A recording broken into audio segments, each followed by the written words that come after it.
All right, I'll get started as people get settled in. So I do a bunch of different things right now with my life, and one of which is running a software company called Suzy. And Suzy is a consumer research company. We've raised $130 million. We work with about 600. I'm sorry, Yeah. you gotta talk a little bit louder. Okay, great. I'll scream. You guys hear me back there?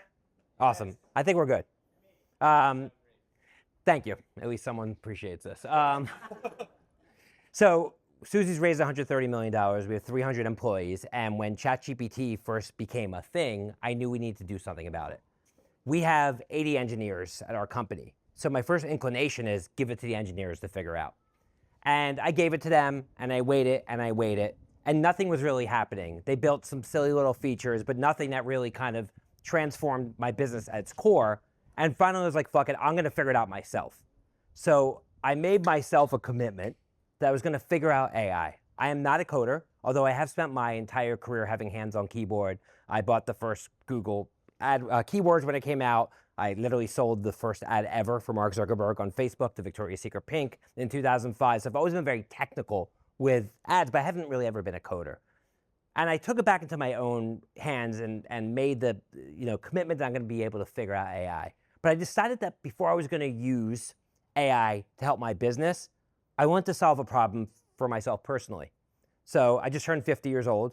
I have 2 small children. I also have 2 older children. That's a whole nother keynote. But I want to stay alive. That's the problem I want to solve, right? Like so many people, and longevity is obviously a huge issue, especially down here in Miami. And I want to figure out how I can have AI actually help me solve the problem.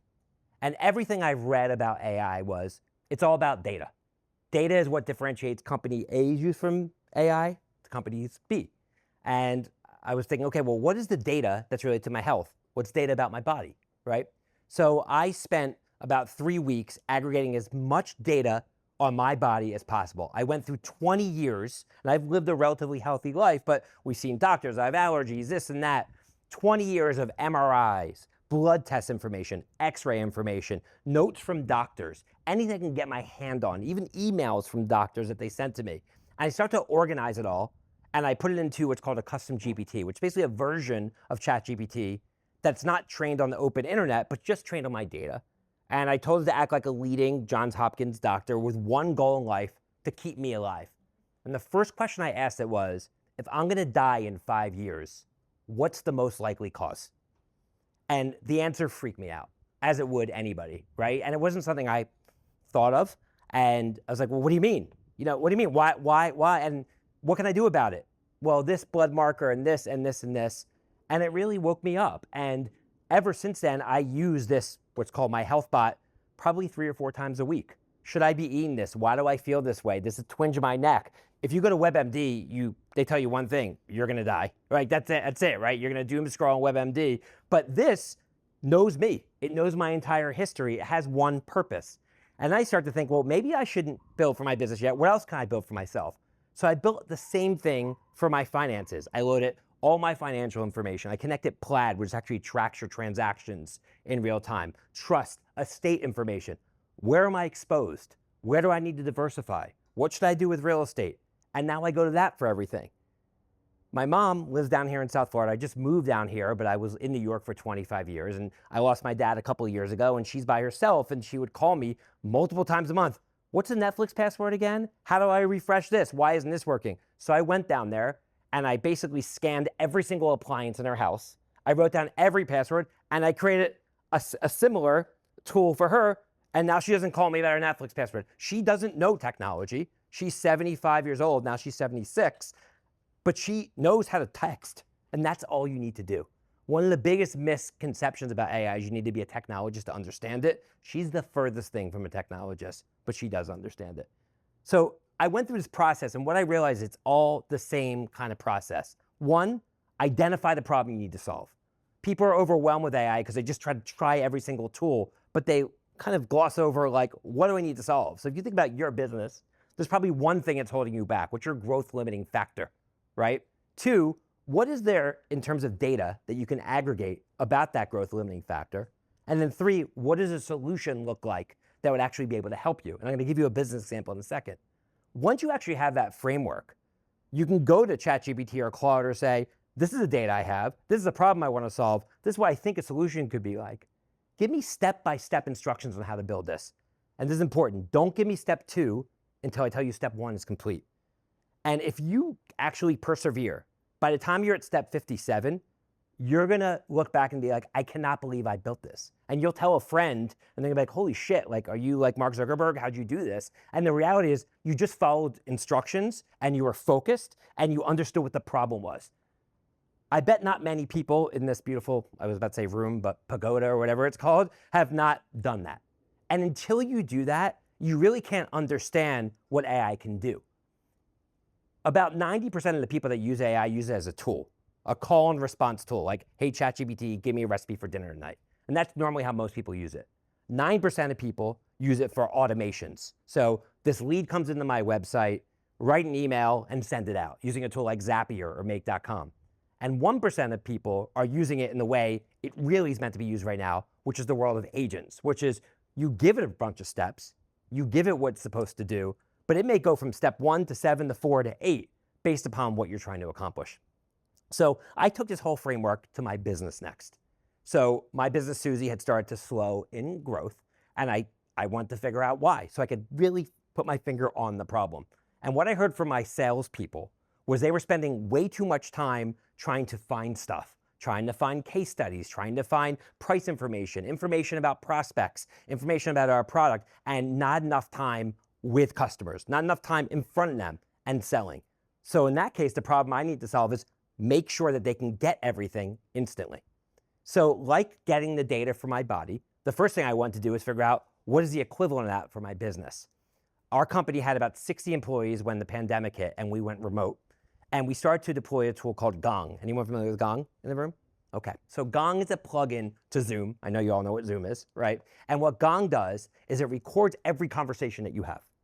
So it'll say this call is being recorded for quality assurance purposes. And what the tool does on its own is it allows like a sales manager to come back and get a summary of the call or see what happens or even watch clips of the call and share it with other salespeople. But what I didn't know until I started looking into it is they also have the full transcript of every call. So I figured out, at that point, I was pretty savvy in terms of how to build stuff in AI after I built something for my health and my mom and finances, et cetera. And I figured out actually to have these call transcripts extracted. And I learned that we had 25,000 hours of customer call transcripts. Think about that, 25,000 hours of customers saying how much they love us, how much they hate us, why they hired a competitor, why they're spending more. I also took customer cohort information. So I could basically create an equivalent between this type of call or these type of keywords and them spending more with us, or this type of conversation and them firing us. And I put that into a model. And I started to ask the questions like, if my company was to die in 5 years, what's the most likely cause? What competitors do I need to worry about? What do companies in food and beverage want that we don't have? And it was incredible. And I quickly realized like this needs to be my source of truth for my company. So I built a variety of different automations on the back of that. One of which is after each call now, it analyzes the call, posts a summary of the call on Slack, but gives the customer a customer sentiment rating from 1 to 10. And if it's below 7, it notifies their boss in a different channel, early churn warning detector. It extracts keywords from the call and automatically puts them in a Google AdWords keyword buy for us. It creates a redacted blog post from the topics we discuss. So say we talk to a customer about testing soda packaging designs, right? Soda can designs. We're not gonna share publicly who the brand is or what the cans are, but we can share publicly that my company helps you test soda packaging designs. So it'll automatically write a blog post, SEO optimize it, and post it on WordPress automatically. So we have a publisher actually built in. So I built a coach on top of it where after the sales team is done with the call, it sends the salesperson a follow-up email saying, here's what you did right, here's what you did wrong, here's what somebody who actually has succeeded more than you would have done during this call. And now I don't have to have a seller. And I have essentially built my entire company around an operating system of customer call transcripts. And a lot of people will try to, figure out, I'm gonna use 20 different tools, but ultimately, what is that one thing that you want to accomplish? And again, it all came back to that same framework. So one of the things I think we're gonna do afterwards is have you guys go to tables and break out together and figure out what is that one problem that's holding you back? Because we all have growth limiting factors. And I think the incredible thing about AI is it really can unlock those growth limiting factors. But you have to take the time to understand what it's capable of. I'm hired to go all around the world and speak on stage about AI. And one reason why I think I'm effective is I don't just spout out buzzwords and jargon. There's nothing any of you in this room can tell me that you want to build that I now can't build on my own, which is crazy because I'm not an engineer. But I have put in the time over and over and over again. And to me, if you're all entrepreneurs that are aspiring or already creating great businesses, you need to do the same thing. And there's actually not many things I think more important than doing this. And again, a lot of people don't know how to jump in. Well, you just have to identify a problem. So what I'm going to talk about in the 20 minutes that we have left today is a little bit about like what this all means. Like I gave you high level examples, but I want to break down the state of AI today as somebody who, again, isn't just spouting out buzzwords, who's actually using it. And I'll talk a little bit about what the applicability is to running a business right now and how I'd put it to work, because that's all I see. It's become a little bit of an obsession. My wife goes to bed at 10 o'clock and I'm working from 10 to 2 a.m. Because one thing that's changed with me, at least since this whole AI boom has started, is I look at having lunch with people in a different view. Like I know what I can create in 60 minutes, and is it really worth the trade-off to have lunch with you? Like to me, time is more important than ever before. Now knowing how much you can actually build within that time, if you just have heads down and you know what you're doing. The other thing I'll say before I dive into this is that it's really made me rethink my organizational design. So we had 300 employees, and I started off by saying we have 300 employees. We actually only have 180 now. I'm used to saying 300. So we've cut 30% of our staff or so, not because I like having people lose their jobs, but I almost now know too much. And what you're starting to see right now is the big tech companies, Microsoft, Meta, Google, Amazon, quietly let go of 10,000 people every quarter. And they say that the future is already here, it's just not evenly distributed. But where it is distributed is with those companies. And what they're seeing is what I now see, is that AI is an incredible automation tool to help you do more with less.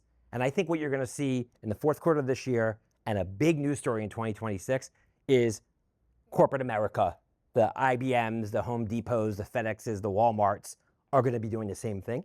And I think you're gonna see a wave of massive job loss that's gonna happen here in America and also in around the world. And it's gonna create a real shockwave that I think a lot of people aren't talking about because it's not really popular. But if Microsoft's doing it and they're profiting hundreds of billions a year, you don't think a company that has razor thin margins is gonna wanna do it? Of course they will. These are the less companies that need to make cuts, but it's almost too easy for them to do it. And the knowledge just isn't distributed yet. When I go around the world and talk, even if I talk to a company like Google, I'll talk to their sales team and they are so far away from understanding this. Sure, their engineers know it, but even within companies like that, the knowledge isn't there. But where the knowledge is right now is very concentrated, and those are the people moving things forward. And right now, we're in a place where there's a real arbitrage opportunity, where you can know things that 99.9% of the public doesn't, which means you can charge more for things that take far less time to do, that you can do things that have far more reach that other people would have to hire employees or raise a lot of capital to do. But this window is not gonna be open forever, right? There was a point when you had to spend $50,000 to build a website and hire a fancy ad agency, and then Squarespace and Wix came. And there was a small window with that where you could still charge somebody $50,000, but you could use Squarespace to build a website. But the world quickly caught up. But this is that like times 1,000 because it has endless, unlimited use cases. So the time is now. Like if you wait 2 years, everyone will know what you know, but if you move now, it's really, you can differentiate from the pack. And I'm telling you as somebody who is doing the full stack from selling to operating to engineering, it's just the knowledge isn't there, right? And the fact that I just asked you guys a question and you don't know what Gong is, like, that, it just kind of proves my point. So I don't want to see you guys miss this opportunity, is I guess what I'm trying to say, and I think it's a huge opportunity. So why is AI exploding so much? Well, it's pretty simple. It's moving at an unprecedented rate.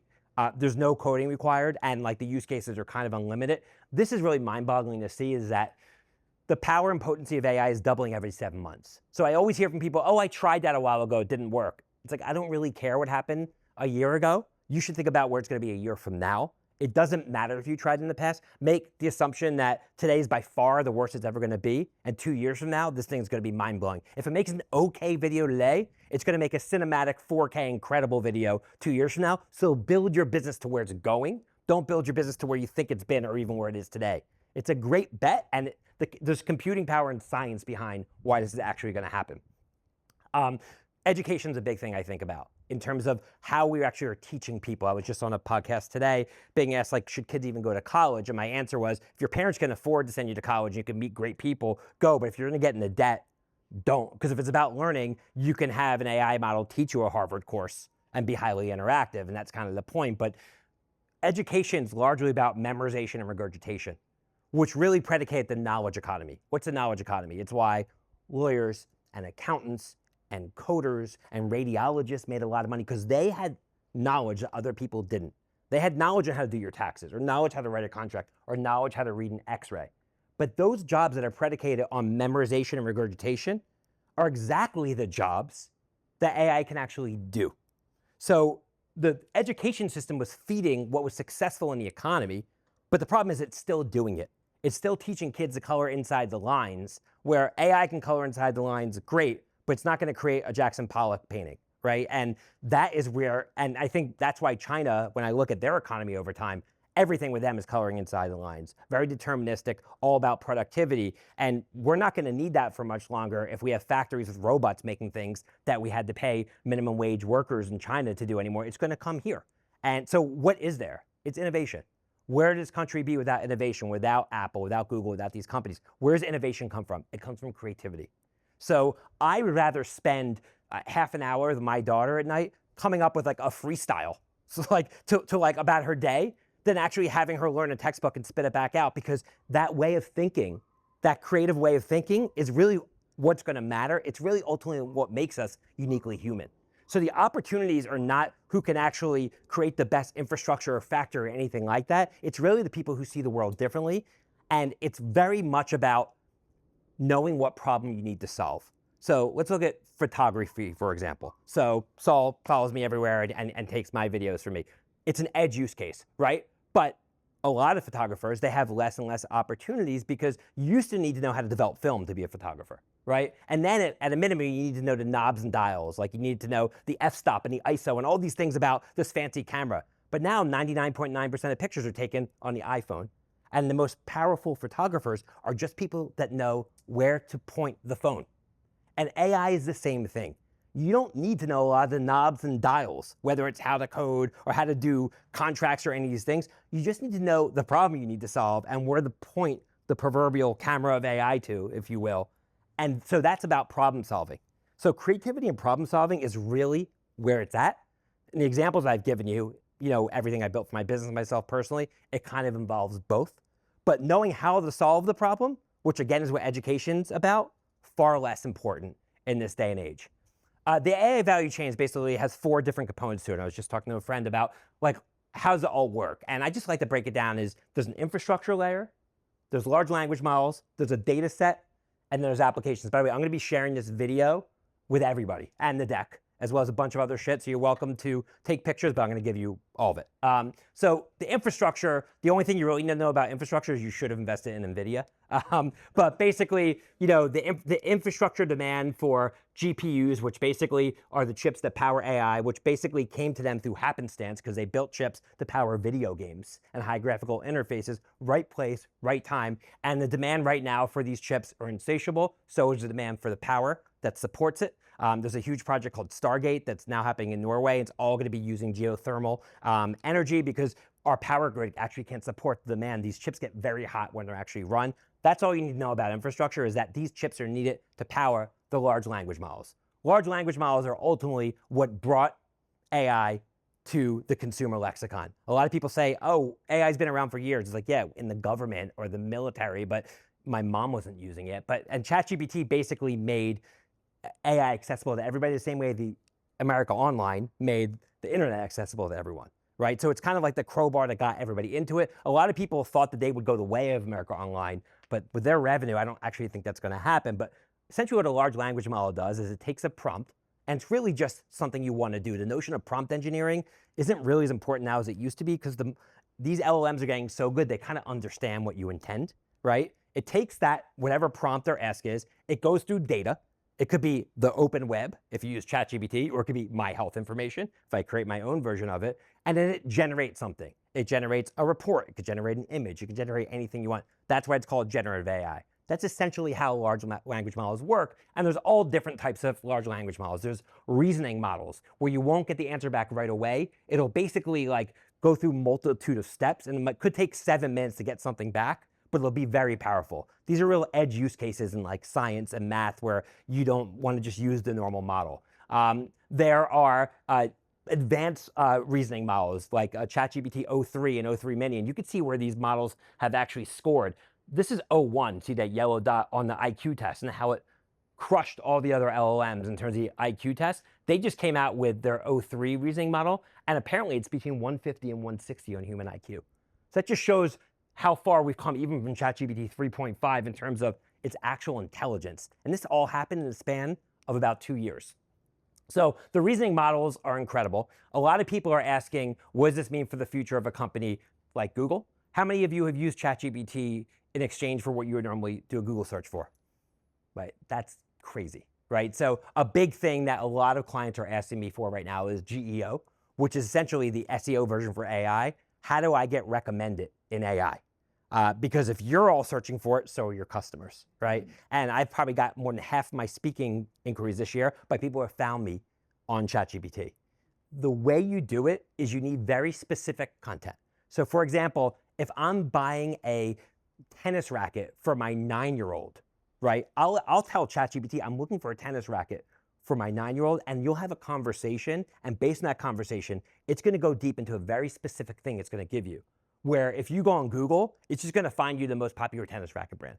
So specificity of content works really well in terms of optimizing your AI, as well as videos. It crawls videos because it knows it takes a lot more time and effort to create videos, so the authority rating is higher. Those are two things to focus on, but it's something that's gonna become increasingly important over time. I'm skipping around here just because there's a lot that I wanna cover in a short period of time. Data is by far the most important part of AI. It is the ingredients. Everybody can make a burger, but there's probably a couple places here in South Beach that people wait in lines for because they have a secret ingredient, right? And the secret ingredient in the case of AI is data. So that's why you're seeing all these lawsuits happening. So Reddit just sued Anthropic, who has a large language model called Claude, because it's claiming that Claude crawled all of Reddit's data and it's basically feeding into its large language model, and they're not getting paid for it. And we're seeing this happen over and over and over again. And ultimately, that's because they know their data is valuable. So companies that have data, publishers, companies like Reddit, all of a sudden have a whole new revenue stream from what they're doing. And you're seeing this happen in Hollywood as well, where Disney and Universal, they sued Midjourney because they claim that they did the same thing. Now, the thing about data is some of it's free. So one of my closest friends in the world runs a huge real estate brokerage in Brooklyn. And the problem he had is that his agents that are in the field trying to rent and sell apartments in Brooklyn were asked questions all the time like, what's the closest school district? What's the crime here? What's the noise here, etc. And I told him, well, I'm gonna help you figure this out. And I did a little bit of research and I found out that New York City publishes something called open data, where they publish an API, which for lack of a better term is just massive spreadsheets that they update every single week. That has information like crime rates by city block, air quality by city block, traffic by city block, every time a new apartment or building is sold, Department of Building new permits issued. And you just have to tap a GPT into that. And now, which I did for him, and now his agents have all this information at their fingertips, nonstop. Oh, this is where you want to live? This is school? We have these listings, because it overlays with the listings. The only thing that made that tool possible was NYC Open Data. No one even knows it exists, and it's for free. And there are lots of ways where you can get data from municipalities, as well as from scraping the internet. But data is really all that matters. And it's not the data you rely on from ChatGPT. It's data that you can actually. So when you know the problem you want to solve, again, for my friend in real estate, arming his agents with information. Well, yes, they had their information with homes that were listed, but there were a bunch of other things they didn't have that allowed that allowed them to fill out their output. And this was an example of it. So what is the data? And that's why you see the AI training data set market exploding. The last piece, with the 5 minutes we have left, that we're going to talk about is the application layer. There's a couple of things you need to know about the application layer. So application is basically where it all gets served up. right? So you can almost look at it like the seasoning is the data, the large language model is sort of like the main ingredients, and it all gets served up in a plate in terms of an application. It's how you and I access AI. And the thing about these AI applications is, first and foremost, they're multimodal. So if you look about the trajectory of, say, social media, it started first with text, right? We had Twitter. Then it went to Instagram where we had images, and then it went to YouTube and Snapchat and went to video. But that whole trajectory probably took 9 to 10 years.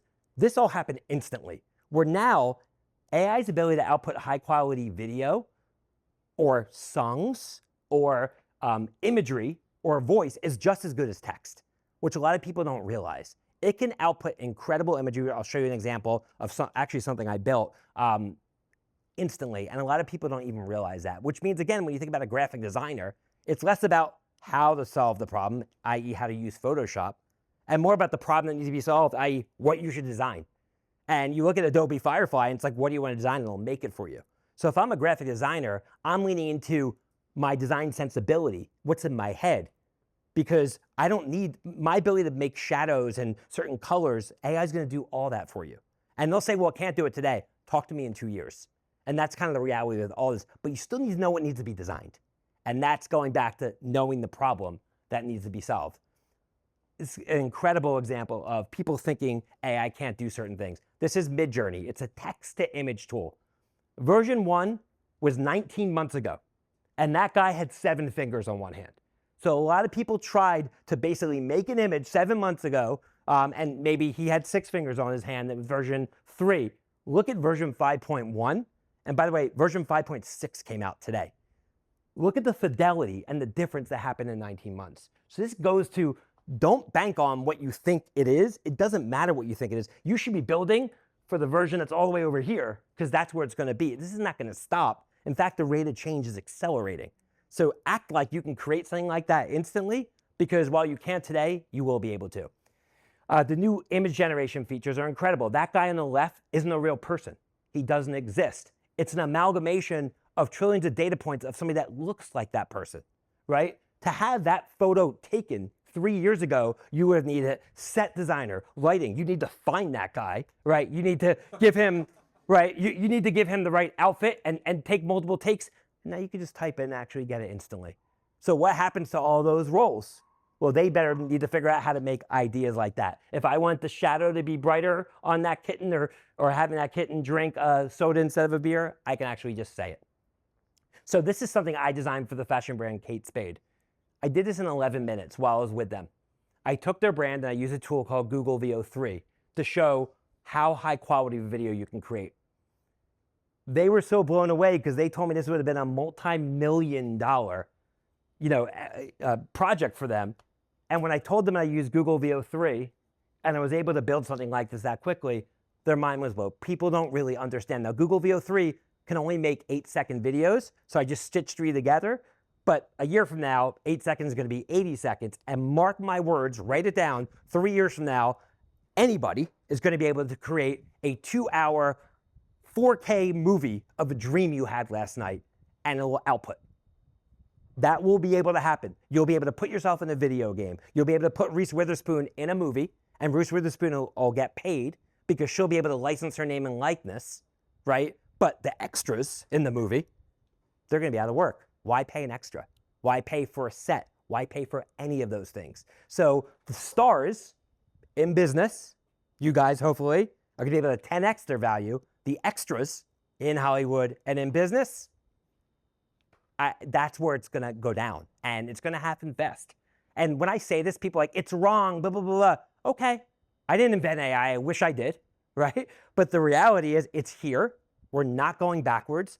Every technology has been demonized. People have feared every technology, but that's what we do as humans is we advance, and this is here, and there's no company that's going to tell their shareholders, sorry guys, I think AI is wrong. I'm shutting it off. It's just not going to happen. So we all have to know it, and that's why I try to tell people when I go on stage to non-entrepreneurs, to employees who cry about how terrible it is. And my whole thing is you have to do something about it.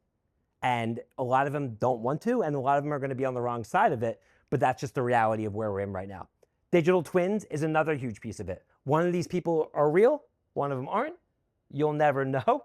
And your ability to clone your voice, your imagery, Everything is so incredibly easy right now that when it comes to creators and creating like these videos of people who aren't real that look real, it's here now. There's a tool called HeyGen. They actually just launched something today, and it was almost late tonight because I just couldn't stop working on it, because what it can do is you can take an image of anything. I can take a picture of all of you right now, right? And I could actually create a video in 10 minutes that have all of you talking. Like, and it looks like you're really talking. The lip syncing's perfect. It just happens instantly. So text to video, text to imagery is all in a completely different place. Voice is the last piece that I want to talk about. People are sleeping on voice, the fidelity of voice, the accuracy. We've all hated Siri and Alexa for years because it didn't really work. But now voice can understand you better than a human can. It's hard to distinguish. I run a market research company called Suzy, and for a while, we're doing these like real-time focus groups and interviews. But the problem with that is we had to basically find a moderator and schedule it, et cetera. So I built something for a company called Suzy Speaks, where basically it's an AI-powered moderator. So you're not speaking, and the sound was on, but you're not speaking with a real human. You're speaking with actually an AI version of a human, and people are pouring out their hearts to this thing like it's a real human. Every word gets transcribed. It's kind of the new way of doing research that actually happens instantly, by the way, in any language. And these moderators can command thousands of pages of knowledge at any point. Good luck training a moderator with that information. So that's just an example of what voice can do, but voice is going to take over customer service, et cetera.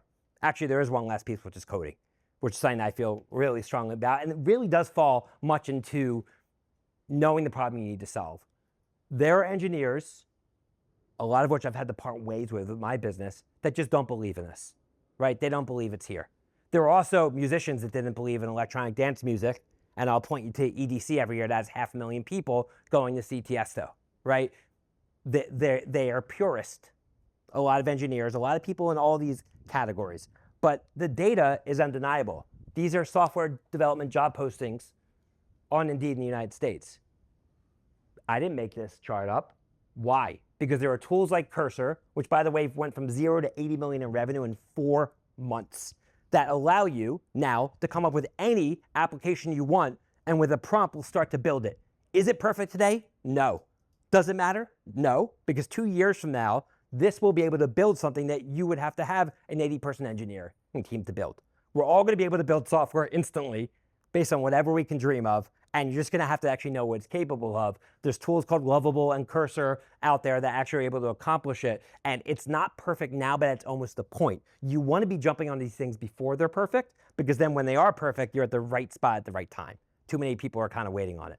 So there's a lot more that, to what we're talking about here, but ultimately it is about diving in.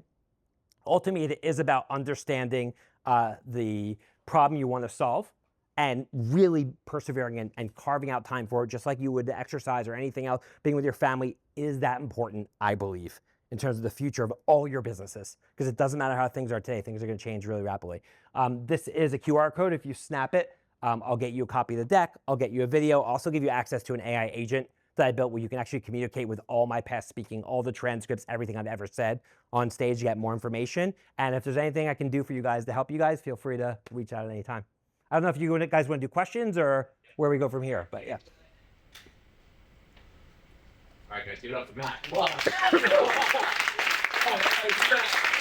mat.